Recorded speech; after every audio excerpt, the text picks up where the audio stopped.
কার কার মা আছে দেখি হাত তোলেন। আপনার আম্মা আছে?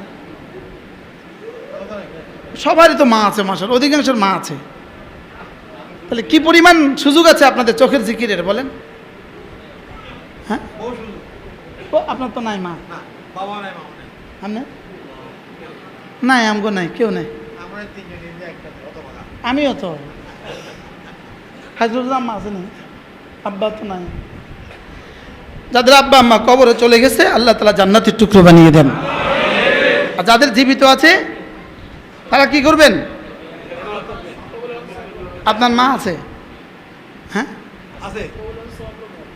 তাহলে বোঝা গেছে আজীব বিষয় হলো জবানের জিকিরের চেয়ে চোখের জিকিরের দাম বেশি। সুবহানাল্লাহ।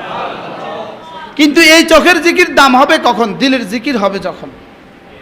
কি হবে যখন বলেন? দিলের জিকির যখন হবে।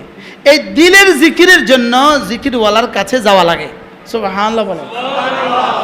আমার ওস্তাদ, আমার পীর ও মুর্শিদ হযরত নানুপুরি রহমতুল্লাহ বলতেন, ওবা চিটাঙ্গের ভাষায় হুজুর বলতেন, জামওয়ালার কাছে জাম পাওয়া যায়, আমওয়ালার কাছে আম পাওয়া যায়, আল্লাহওয়ালার কাছে আল্লাহ পাওয়া যায়।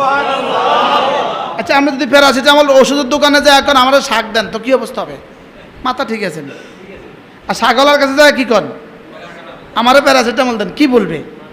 মাথা ঠিক আছে। তাইলে আমি কি করতে হবে? শাকওয়ালার কাছে, হযরত বলতেন শাকওয়ালার কাছে শাক পাওয়া যায়, আমওয়ালার কাছে আম পাওয়া যায়। মাওলানা মঈন সাহেব শুনছেন হুজুরের এই বয়ান? হযরত জমিরুদ্দিন নানুপুরি জবানে এই বয়ান শুনছেন? দেখছেন, আমি সাক্ষীও পেশ করলাম। বলতেন, ওবা জামওয়ালার কাছে জাম পাওয়া যায়, আমওয়ালার কাছে আম পাওয়া যায়, আল্লাহওয়ালার কাছে আল্লাহ পাওয়া যায়। হুজুর বলতেন, এবার আল্লাহওয়ালা কারা? আসসালামু আলাইকুম। আমি বয়ানে আছি, পরে কথা বলি। বয়ানে আছি, পরে কথা বলি।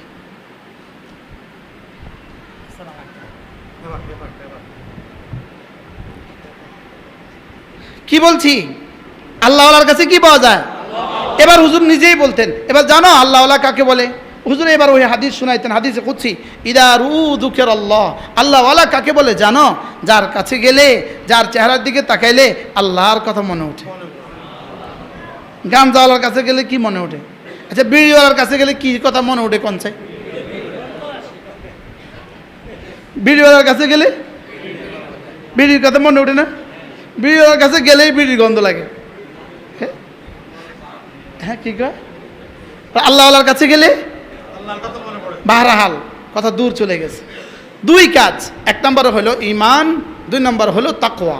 আর তাকওয়ার সহজ তরজমা হলো কোনো ইবাদত ছাড়বো না, কোনো গুনাহ করব না। বলেন,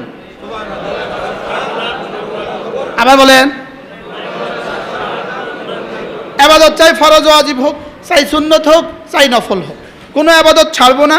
আর গুনাহ চাই হারাম হোক, চাই মাকরুহে তাহরিমি হোক, চাই মাকরুহে তানজিহি হোক, কোনো গুনাহ করব না, কোনো ফরজ, কোনো ইবাদত ছাড়বো না। বলেন, কোনো গুনাহ করব না। বাস, আপনি হয়ে গেলেন আল্লাহর ওলি। আপনি যেই যোগ্যতারই হন, আপনি যেই পেশারই হন, আপনি যেই সমাজেরই হন, আপনি সিদ্ধান্ত নেবেন, আমার নানুপুরি রহমতুল্লাহ আলাইহি, আচ্ছা এই মানুষগুলো কেমন ছিলেন বলেন? হুজুর বলতেন যে 1 মিনিটে আল্লাহর ওলি হওয়া যায়। হুজুর কি বলতেন?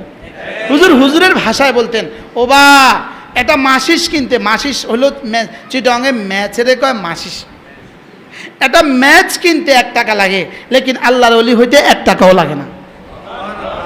এটা ম্যাচ কিনতে আধা ঘন্টা টাইম লাগে, দোকানে যেতে হয়, লেকিন আল্লাহর ওলি হইতে এতটা টাইমও লাগে না।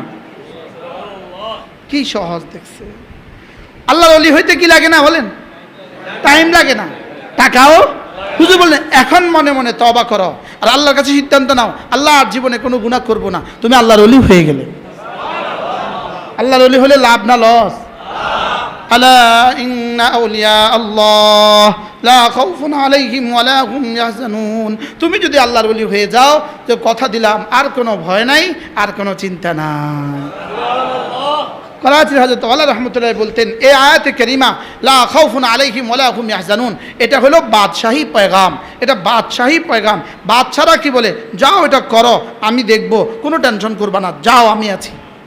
বলে কি বলে না? বলেন, তো বলে আল্লাহ তাআলা বলেন লা খাউফুন আলাইহিম ওয়ালা হুম ইয়াহজানুন। হযরত বলেন যে এটা হলো শাহানা পেগাম, শাহানা পেগাম, এটা বাদশাহী পেগাম। আল্লাহ আমাদেরকে ঈমান ও তাকওয়ার জিন্দেগি নসিব করেন, সকলে বলেন আমিন।